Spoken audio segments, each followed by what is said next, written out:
ऊंची घाटी में दियाली पर्व की धूम। कुल्लू जिला को देवभूमि के नाम से जाना जाता है। यहाँ पर आयोजित होने वाले मेलों व पर्व किसी न किसी देवता को समर्पित होते हैं। इसी तरह ऊंची घाटी के विभिन्न विभिन्न क्षेत्रों में दियाली पर्व धूमधाम से मनाया जा रहा है।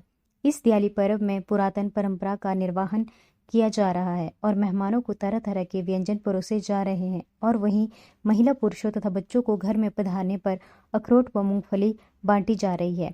मनाली से अखिल कौशल की रिपोर्ट। जी नमस्कार, मेरा नाम डोला राम, गांव बाडा गरबरान, तहसील मनाली, जिला कुल्लू का रहने वाला है। हमने बुजुर्गों से सुना है कि नगर में जो नाग रहते थे, कहते कि एक सांप बहुत बड़ा जिसको कहते हैं कि जो अपने सांस से ही जीवों को खा लेता था, तो वो सांप जो है वो नगर के जितने भी आदमी थे उनको खाता रहता था।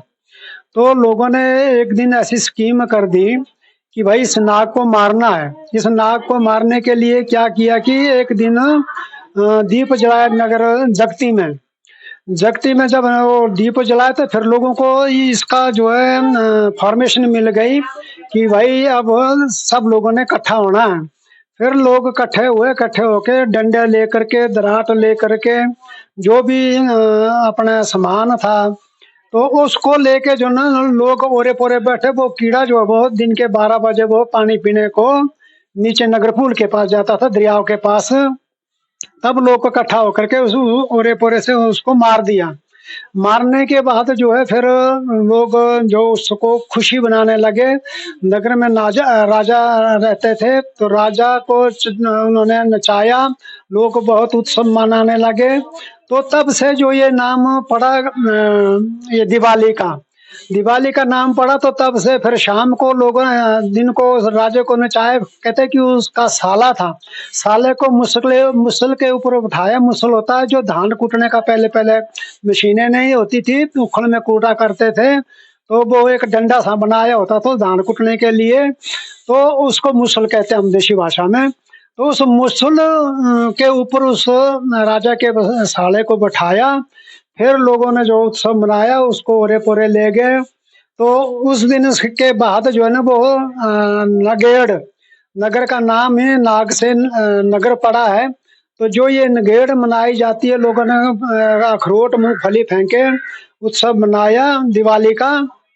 तो इसलिए जो ना लोगों ने आज तक ये परंपरा निभा रहे हैं। तो कहते कि वहां पर जो रेणुका बहन थी, एक उनका एक भाई था, तो उनके कहते कि सींग निकले थे, तो सींग उनके लगाए थे। तो वो परंपरा अब भी हमारे ब्राह्मण में भी ऐसा होता था। जब तक स्थाली होते थे तो तब तक यहाँ भी सींग लगाते थे, मुसल के ऊपर बिठाते थे। फिर 4 जो बेखड़ जो कांटे होते हैं जो सदाबहार हरी, तो उसके लंबे लंबे जो टहने होते थे उसको ओरे पोरे से रखते थे। फिर लोग ओरे पोरे से पकड़ते थे, फिर 18 चक्र ओरे पोरे को लगाते थे। सींग लगाने के बाद फिर जब पूरे हो गए तो फिर लोग जो ना वो उस गुण जो धान का घास होता था उसको हम पराल बोलते हैं, पराली जो गांव में फिर इकट्ठा करते थे। फिर उसको बांटना, लौड़ बांटना, फिर बड़ा मोटा करना उसके तरह सांप की तरह। फिर परंपरा अनुसार जो फिर जो साड़ी होता था वो चटु देवते के पास उसके सींग निकालने। उसके बाद ऊपर जब जागरा होता था, जहाँ पर मंदिर में डेरी जिसको कहते हैं, वहां पर जाके माथा टेकना। माथा टेकने के बाद फिर उस जो गुण है जो कीड़े की जैसा बनाया होता लंबा, उसको ले आते, फिर उसको खिला करके उसके बाद फिर उसको काटते थे। तो ये दिवाली की परंपरा है। कुछ परंपरा अभी चल रही है, कुछ एक जो असली थी वो तो खत्म हो गई।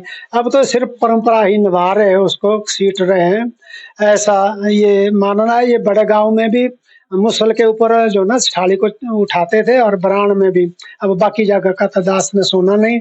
हाँ, ऐसा कि हमारे जो लालचंद प्रार्थी जी थे, उन्होंने ये कुल्लू की एक कहानी लिखी थी। लोग कहते कि भाई उसमें ऐसा लिखा था, मैंने तो नहीं पढ़ा, ऐसा लोग बुजुर्गों से हमने सुना है। जी।